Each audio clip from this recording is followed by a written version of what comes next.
Worried about where your next job will come from? No problem. There seems to be thousands on offer this election campaign. Politicians, love to talk about the jobs that they're creating. Many of the politicians' claims in this area turn out to be little more than them claiming credit for jobs created by population growth, which is a bit like a politician claiming credit for the rain. If you genuinely thought politicians could create 1 million jobs, we should be paying them a lot more than we're paying them. Job creation is a key part of both parties' 10-year economic plans. But how good are politicians at predicting jobs of the future? Let's go back 10 years and find out. I'm bringing sexy back. It's 2006. Justin Timberlake is on our iPods. Prime Minister John Howard is on the telly. People are reading actual newspapers and going to Blockbuster video stores. There's no iPhones, but there is a mining boom. You see these shackles, baby, I'm your slave. I'll let you whip me if I misbehave. There was the big belief that China's boom was permanent and that Australia would be able to slipstream that. Now that did, turn out to be wrong. Big surprise. Booms aren't permanent. New leadership is about building long-term economic prosperity for once this mining boom is over. Why does Mr Rudd keep talking about the end of the mining boom? Young Australians, many of them weren't going on to tertiary education. They were heading for the mines, and some of the politicians were actively encouraging that, seeing that as a great development for the future. That didn't really play out. I want an Australian nation in which a high-quality technical education is as prized as a university degree.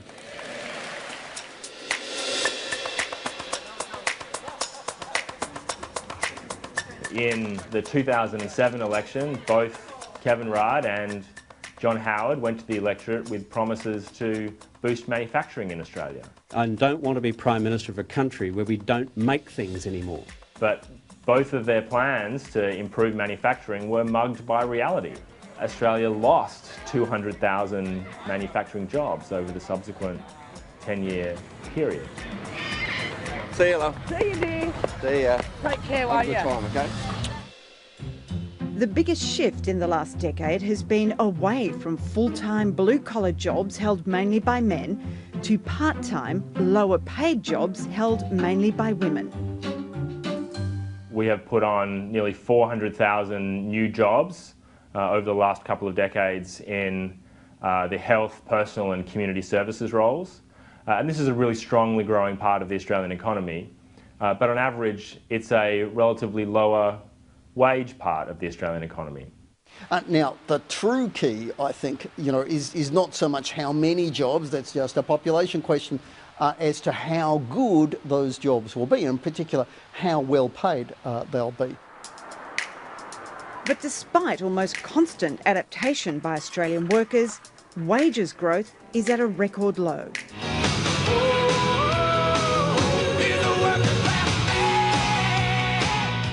The extent of job disruption in one Australian generation is vast. The typical Australian worker just 25 years ago was an unskilled male. Now, 1 in 4 unskilled workers are either unemployed or not even looking for a job anymore. 200,000 labouring jobs gone. 250,000 trades and technician jobs gone. Nearly 500,000 secretarial and clerical roles all gone. 3 forces are decimating occupations right across the Australian economy: globalisation, automation and collaboration.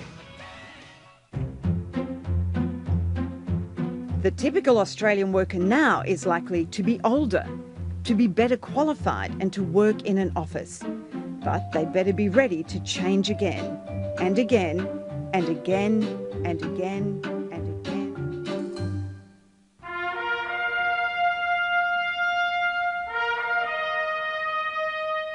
A young person can now expect to change careers 5 times and change jobs 17 times, while continually developing more and more new skills for the new economy.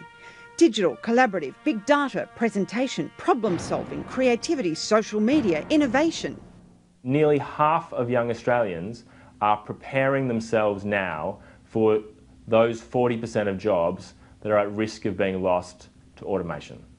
So we have a mismatch between the skills that will be demanded in the future and the skills that young people are picking up today.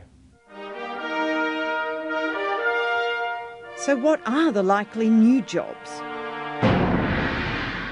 The question is, how many jobs will be able to be created that people can do better than machines and computers? And the answer to that question is currently in debate. Hi, 皆さん、こんにちは。 So the politicians, sure, they'll love to talk big.